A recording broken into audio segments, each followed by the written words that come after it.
ദൈവ തിരുനാമത്തിന് മഹത്വമുണ്ടാകട്ടെ. ഇന്നത്തെ ദൈവവചന ചിന്തയ്ക്കായി കൊലോസ്യർക്ക് എഴുതിയ ലേഖനം 1-ാം അധ്യായം 27-ാമത്തെ വാക്യം, അവരോട് ജാതികളുടെ ഇടയിൽ ഈ മർമ്മത്തിൻ്റെ മഹിമാദനം എന്തെന്നറിയിപ്പാൻ ദൈവത്തിന് ഇഷ്ടമായി. ആ മർമ്മം മഹത്വത്തിൻ്റെ പ്രത്യാശയായ ക്രിസ്തു നിങ്ങളിൽ ഇരിക്കുന്നു എന്നുള്ളത് തന്നെ. ഈ വാക്യത്തിൻ്റെ സാരാംശം ജീവിക്കുവാൻ വേണ്ടി മരിക്കുന്നു. ഉയർത്തെഴുന്നേറ്റ ക്രിസ്തു ഓരോ വിശ്വാസിയിലും വസിക്കുന്നു.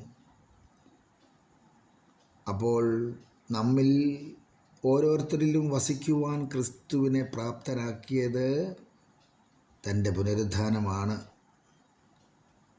മരിച്ച ഒരു വ്യക്തിക്ക് വേറൊരു വ്യക്തിയിൽ ജീവിക്കുവാൻ സാധ്യമല്ല. എന്നാൽ ഉയർത്തെഴുന്നേറ്റ ഒരു വ്യക്തിക്ക് തൻ്റെ മരണത്തിലും പുനരുത്ഥാനത്തിലും അവനിൽ ആയിരുന്ന ഏവരിലും വസിക്കുവാൻ സാധിക്കുന്നു എന്നുള്ളതാണ് ഈ വാക്യത്തിലൂടെ പരിശുദ്ധാത്മാവ് വെളിപ്പെടുത്തുന്ന ആലോചന.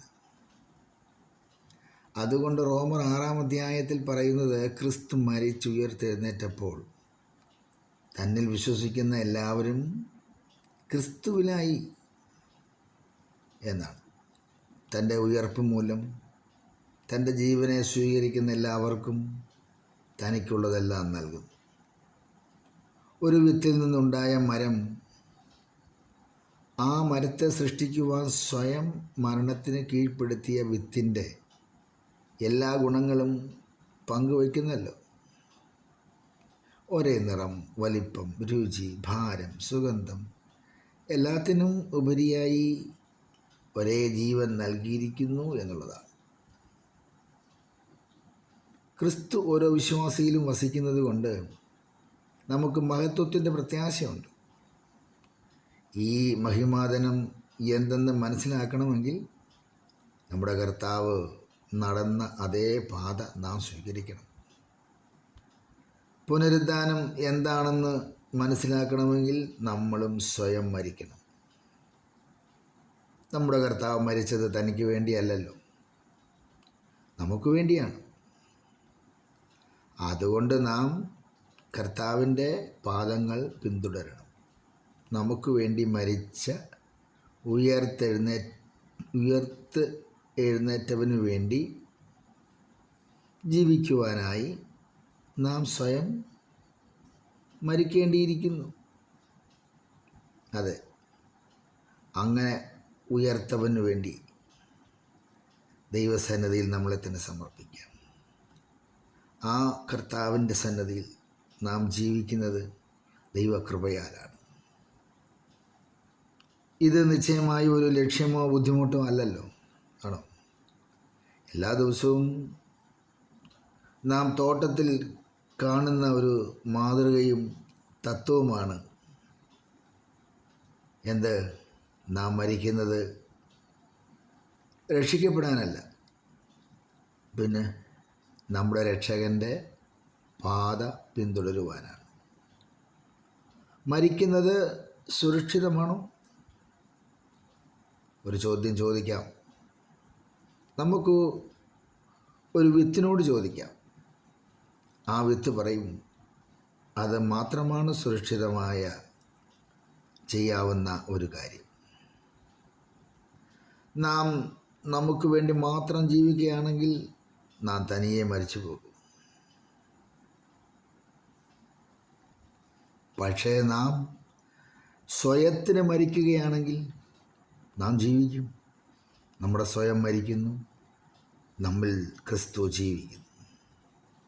അതിനാണ് ഉയർത്തെഴുന്നേറ്റ ക്രിസ്തു തൻ്റെ ജീവനെ നമ്മിൽ തന്നിരിക്കുന്നത്. ഉയർപ്പിൽ വിത്താണോ ചെടിയാണോ കൂടുതൽ മഹത്തരം? അതിനുത്തരം തീർച്ചയായും ചെടി തന്നെ. അത് മരണവും പുനരുദ്ധാനവും മൂലം പുതുജീവൻ പ്രദർശിപ്പിക്കുന്നല്ലോ. ഇതുപോലെ ക്രിസ്തുവിന് വേണ്ടി മരിക്കാൻ തയ്യാറായ ഓരോരുത്തരിലും ക്രിസ്തു തൻ്റെ മഹത്വത്തിൻ്റെ മഹിമാദനം പ്രദർശിപ്പിക്കുന്നു. നാം അതാണല്ലോ വായിച്ച കുറിവാക്യം. അവൻ്റെ മഹിമാതനെ എന്തെന്നറിയിപ്പാൻ ദൈവത്തിന് ഇഷ്ടമായി. നാം മരിക്കുവാൻ തയ്യാറല്ലെങ്കിൽ നാമായി തന്നെ ഇരിക്കുകയും ദൈവം നമ്മെക്കുറിച്ച് ഉദ്ദേശിച്ച പ്രവൃത്തി നമ്മിൽ നടപ്പാക്കുകയും ഇല്ല.